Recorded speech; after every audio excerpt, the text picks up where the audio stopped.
నిజంగా షేయిపాటి పాలన వచ్చినాక ఎక్కువ మోసమైపోయింది ఎవరంటే రైతులే.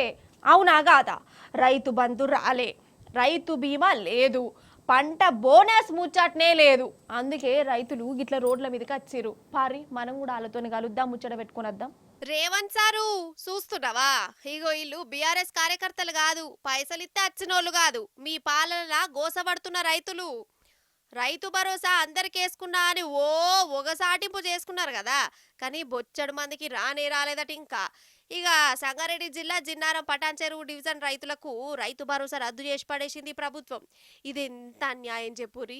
ఇంతకాలం కేసీఆర్ సారు రైతు బంద్ చేస్తే ఈ చేయిపాటి ప్రభుత్వం ఒక్క రూపాయి కూడా ఇయ్యం పో అనుడేందోల్లా.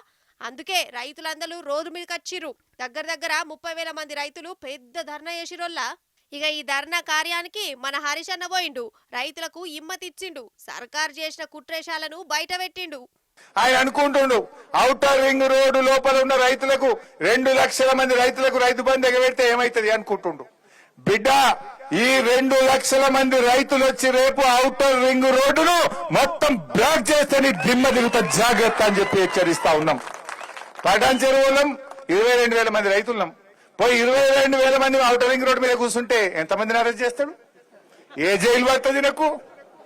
ఇస్తావా ఇయ్యవా? 22,000 మందిని పోయి ఔటర్ రింగ్ రోడ్డు మీద వంట వార్పు పెట్టి నీ సంగతి ఏంటంటే దిబ్బకు దిగత్తాడు. అదిగిరాడా?